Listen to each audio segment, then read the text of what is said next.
Hey guys, I'm back with another absolutely crazy case study for you today. As you can see in the title, I am going to walk you through exactly how we scaled this brand from 60K per month with Google Ads all the way up to 400K per month in the space of only just about 6 months. So this is a really, really massive accomplishment here, a fantastic brand and some really, really good results. If you don't know me, I'm Max and I run Kraken Digital, where we help scale up e-commerce brands, SaaS businesses, and local businesses with Google Ads. And we produce incredible results for them. Not only have we scaled this brand here from 60 to 400K, but we've also generated millions of dollars in revenue for many of our other clients. So if that interests you, feel free to book a call down below in the description. Otherwise, without further ado, let's get right into the case study. So I'll move my big head out of the way here and put it in the corner so it doesn't bother you guys. Now, these are the kind of results that I'm going to be walking through. We've got obviously the results here, and now a big overview of everything we went through to achieve these results. So first of all, we started off with about 13K in spend, 60K return. Honestly, really good results. 4.79 return on ad spend. Great results. Can't really fault them. But these guys are a big brand with a lot of money to spend, and they wanted to scale up, right? So we implemented all of our scaling strategies and brought them up to 68K spend, 417K return with a 6 return on ad spend, which is massive. And as you can see here, 54K increased spend per month, 345K increased revenue per month, and 1.29 increased ROAS per month. So everything went up, which is what we love to see. Really, really strong results here. Now, the part that you are all interested in, no doubt, is how we did this. So, first of all, the most important thing in every single account is the fundamentals. Now, the biggest change that we had to make fundamentally in this account was the conversion tracking. Now, the conversion tracking was set up, it was running, but it wasn't really at full capacity, and it wasn't running and capturing every single conversion that we needed. It had a little bit of conversion loss in there, a little bit inefficient. So it needed to be fixed there. As a lot of you probably know, and as something that I say all the time in all my content, all my videos, it's extremely important to have accurate conversion tracking, as accurate as possible, especially when you're running very high volumes and high spends and using automated bidding strategies. Those automated bidding strategies rely entirely on your conversion tracking to inform who they should bid on, right? So if you have inaccurate conversion tracking and you're using maximize conversions or maximize conversion value, you're not going to get anywhere, because Google isn't going to know who to target. It's not going to be getting accurate data on who your best customers are, and you're really going to be falling short. So how can we optimize our conversion tracking? My first advice is always to use Google Tag Manager. In this account previously, before I jumped in, they were using Google Analytics 4. Now, GA4, Google Analytics 4, is okay at recording conversions. It's usually fairly accurate, but there is a fair bit of data loss often, right? It'll lose, let's say maybe 10%, 5 to 10% of all conversions that come through. It may not sound like a lot, but when you're running on a really high spend, that adds up, and you're losing a lot of data, right? Not only are you losing data for the account, but the attribution is going to be incorrect. You're not going to be seeing the actual numbers that are coming through. So for that reason, I always recommend Google Tag Manager tracking. Now, let me just adjust my camera here. Google Tag Manager is quite difficult to set up, right? I'm not going to lie. To be completely honest with you guys, it's tricky to set up. And that is why I'm creating a video right now. I'm in the works of making something to give you guys a full walkthrough of Google Tag Manager with templates. Easiest way to set it up ever. So when I get that out, please make sure to stay subscribed and be ready for that one, because it will change your life. If you don't know how to do conversion tracking, it's going to make it super easy for you. So that is coming in the future. But in any case, make sure you're using Google Tag Manager to track your conversions. The other thing that was happening in this account was that the conversion values weren't being completely accurately attributed, right? Now, this was a SaaS company, so these guys are running software as a service, right? The conversions that come through are mainly trial starts and then subscription starts. So when we have these conversion actions in the account, we need to make sure that the conversions are accurately representing the right values. So now you can figure out the accurate values for your conversion based on conversion rates and booking rates and prices, whatever it may be. Let's say you were to have I'll give you a quick example. Let's say you run a gardening, landscaping business. Your average service is worth $5,000 and you have a 10% conversion rate from a booked call, right? That booked call would be worth 10% of 5,000 because that's how much money it's worth when you take into account the conversion rate and the value. So that call would be worth $500, right? So therefore that conversion value should be $500. So you do these kind of estimations to figure out a rough value for how much your conversion should be valued at. And then you can start to lean into bidding strategies like maximize conversion value and still really get a lot out of it, despite the fact that you're not running an e-commerce brand. E-commerce brands are much easier. Obviously you'll be tracking all of your metrics in there and tracking all of your conversion values, so you don't have to deal with any of this stuff. But if you're running a business that doesn't have automatic conversion values involved, then you'll want to set up accurate conversion values for each event. So that's the fundamentals and conversion tracking. Like I said, no major issues in there, just some minor ones, but minor ones that certainly stack up when you're spending a lot of money. So keep that all in mind when you're running your own campaigns. Now, when it comes to the campaigns themselves, what kind of adjustments did we make to the existing campaigns? Very important. First of all, search campaign theme grouping. So what was wrong with this account was that the search campaigns had lots of overlapping keywords between different campaigns, overlapping themes, overlapping like geolocations. Everything was really mixed and muddled. There was no real structure to the account. There were just keywords and search terms flying in from all over, all into different campaigns. Just wasn't an effective setup. For every single reason under the sun in Google Ads, you want to be separating all of your campaigns very effectively and very clearly. The more separated they are, the more data insights you're going to get, and typically the better performance you're going to get, especially with automated bidding. So what we did to fix that was we grouped all of the keywords into specific theme-based ad groups. So as another example, let's say, once again, you're a landscaping business. You might have an ad group for keywords related to mowing inquiries and another ad group related to pruning and hedging inquiries, right? Just make sure you're separating by theme for specific targeting and specific groups and themes to make sure that you really can get more accurate data coming in. And like I said here, improves targeting efficiency, scalability, and ease of attribution. All those things are really important when you're running an account, especially high spend accounts. Keyword and match type optimization. So, like I said, there were heaps of keywords already running on search campaigns in this account, but they were really under optimized. They weren't really being paid much attention. They weren't being checked. They weren't being optimized over time, right? So after extensive analysis on the existing keywords in the account, so the ones that are already in there, we disabled a lot of the low performers, edited the match types of some of the high performers in a split testing fashion. So like, let's say, once again, landscaping example, you have a keyword mowing near me versus a keyword how to mow your yard, right? Poor example, but let's take that, right? Let's say the mowing near me performs a lot better. Okay, great. Let's disable how to mow your yard because it's just not really performing well. Disable that. And our top keyword that's working well, what we can do is we can test it between phrase match and exact match, even broad match potentially.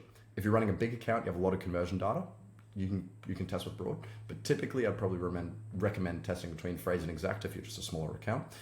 So you can have these two different keywords in different forms, whether it's in different ad groups or campaigns, running an effective split test to see which performs better. I usually go different campaigns personally and test them as an experiment. That allows you to really clearly see the difference between them. But yeah, so test between phrase and exact match, see if one of them performs better for you, and then test different bidding strategies. That's another thing you can do.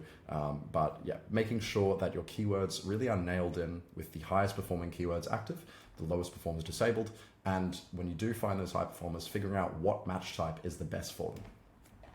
All right, now, up next, separating branded and non-branded traffic. This honestly should have been the first thing I spoke about. This is incredibly important in every account, especially accounts that, or brands rather, that already have an existing presence on other channels. So if you're already running Meta ads, Snapchat ads, TikTok ads, whatever it may be, you need to make sure that your branded traffic in Google is separate to non-branded traffic. What's branded traffic? That is traffic that is relevant exclusively to your brand. So if you're, again, a landscaping company and your name is Greenworks, for example, any search terms that have the word Greenworks in them should be separated from terms that don't.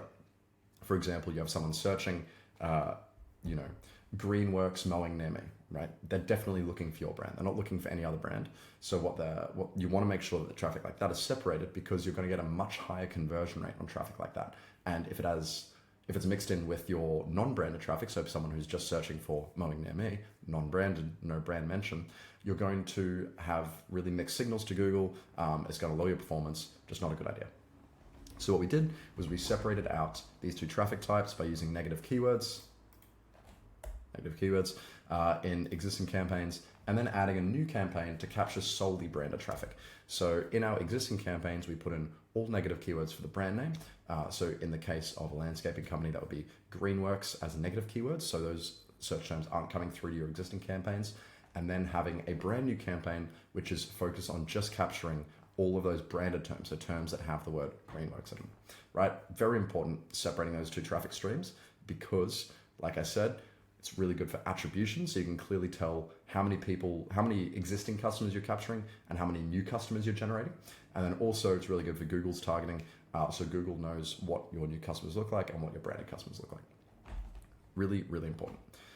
Okay, so this is how we fixed it, the existing setup, to improve existing performance, right? But more often than not, rather, if you want to scale to the extent that we've scaled this account, you need to start adding in some new things. So what do we add in?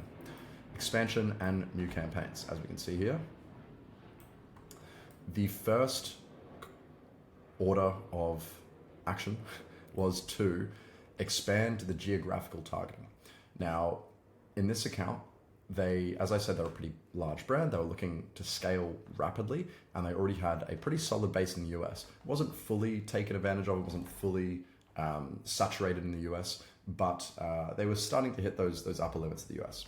So it was important for us to try and expand out to other regions in an effective way. Now, as I said, they're a SaaS business, so they can afford to, service their product in multiple regions, unlike, for example, a landscaping brand, which is limited by geography. But in this example here, we expanded out the geographical targeting by creating new campaigns outside of the initial US targeting. This increased the volume and also targeting specificity. So if you have a separate campaign for every country, that's probably going to improve your performance rather than grouping all countries into one, because different countries have different buying habits, different buyer personas, different customers. It is actually quite useful, I've found, to have separated campaigns with separate countries. Often works really well. Sometimes you can group in like English speaking countries like AU, UK, US, but it depends on the product, depends on the market. Really consider that. But the big point here is just always, if you're running a brand and you need more volume, look to other countries. Even if it means you have to translate your ad copy, translate your products, often you'll find it probably is worth it. You may find cheaper cost per clicks. You may find higher conversion rates, more interested customers. There's a lot of benefits you can garner from expanding into other geographies and testing with them. Outside of this, we also set up remarketing in the account.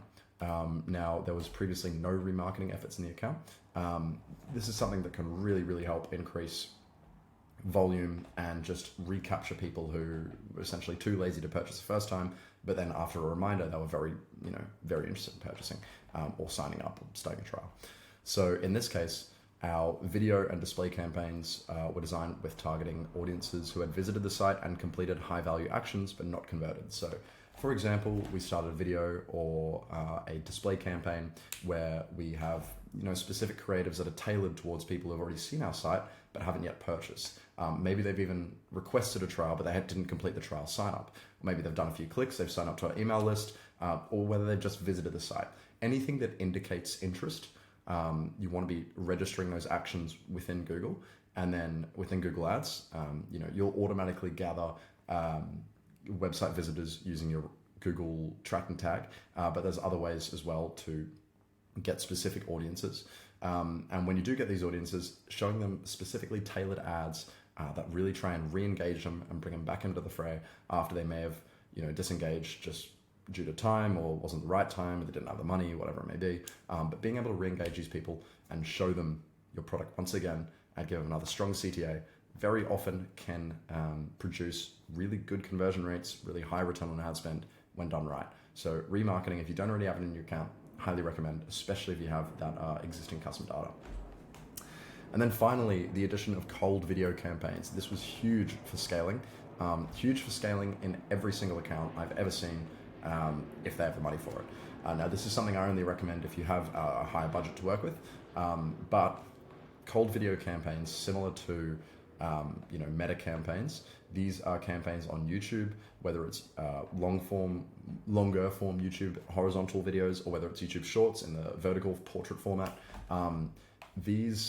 In this case specifically, we used short form video assets that were already running on their meta ads, and we repurposed them into Google and YouTube ads to target new customers and drive increased top of funnel traffic. Now, this was huge for us. As I said, they were starting to sort of cap out in the US market and sort of saturate the US market. So being able to bring in top of funnel campaigns like this, where we're targeting completely new customers, introducing them to the product with our YouTube Shorts ads, we're able to develop a whole new stream of customers coming through, right? And we're no longer capping out in traffic. We're now developing new customers to come in through our existing campaigns. So that was really, really good for us. That allowed us to scale massively, not only in the US, but in other countries too. Really, really good initiative. If you're already running on Meta and you have proven creatives on Meta, you need to be repurposing them on Google and YouTube ads. If you don't know how to do that, I have a previous video to help you out with that. Also, feel free to book a call. More than happy to help you to show you how to do that. But yeah, you can make a lot of money with video campaigns on Google Ads. So they were our major expansions. Now, let's go to the current campaign setup, and I'll show you exactly how the account is set up right now to be generating the kind of cash that it is. First of all, search campaigns. They're very important for this account, solely due to the fact that it's a SaaS product and it performs really well with search. We obviously can't, in this case, we can't use shopping campaigns, which would be the primary channel for e-commerce, so we have to use search. But search works great for us. We separate our search into branded and non-branded search. So like I said, you really need to be separating those streams of traffic. And then within our non-branded search, we separate by theme. So like I said before, if you're running a landscaping business, your themes may be hedging and pruning, mowing, path laying, I don't know, whatever it may be, right? But separating by theme. And then when they're separated by theme, also separating by country. So this does lead to a lot of campaigns in the account, but it's sort of necessary for us to separate out by all these different levels just because of the way that we're targeting these specific themes. So you don't always need to separate out this much. You could even potentially remove theme separation, and you could just do theme separation as ad groups, right? Rather than campaigns. And then you could just have your non-branded search just separated by country. But in this case, this is what we've done here. And then we have our video campaigns. Now we have remarketing video campaigns, then we have new customer video campaigns. So both of those are then separated by creative groupings. So we usually put about 3 to 5 creatives in a campaign, let them run. And then as we see certain creatives perform higher, we might leave them and then disable lower performers. And then eventually, potentially, we also create some high performer video ad groups where we group all our high performers together, give them a little bit more budget to work with. But making sure that we're separating remarketing and new customer acquisition, really useful for attribution and really useful for account growth as well. And then finally, display campaigns as well. Have those just for remarketing at the moment. Potentially moving into some demand gen campaigns very soon to increase our top of funnel presence, but we're not doing that just yet in the account because we haven't seen the necessity for it yet. Now, you may realize we aren't using PMAX in this account. That is for good reason. We've developed a very strict and effective structure with search. So if we were to introduce PMAX right now, there's a pretty good chance it would ruin our existing setup. It would probably steal traffic from a lot of our existing campaigns, especially our branded campaigns, and then mix it in with non-branded traffic as well. So PMAX in this account really isn't a great option for us at the moment, and I don't suspect it will be down the line. We're not really limited with scaling. We have effective remarketing techniques, so I haven't found a need for it yet. But it's something to consider. I'm not opposed to PMAX if it's done in the right account structure. There's absolutely no problem with it. But you just have to make sure you're really careful when you are setting up those campaigns that they're not mixing different types of traffic and they're not stealing traffic, and they really are just working. the way you want them to. So that is all from me today. I hope you guys got some value out of this. Plenty of actionable steps in here on how you can grow your own account in the right way and make sure that your Google Ads are set up correctly to make you a lot of money. Now, if you want to make a lot more money with your Google Ads, but you don't have the time to do it all yourself and you don't really want to learn everything, which I promise does actually take quite some time, feel free to book a call with me down below in the description. We can chat about how I can help you out with your Google Ads and potentially scale your brand just like we scaled this one from 60 to 400K per month, which is incredible stuff. That's all for me today. If you have any suggestions for future videos, feel free to drop them down below. And if you want more content like this, please drop a sub as well. Appreciate your time, and I'll see you in the next video. Thank you.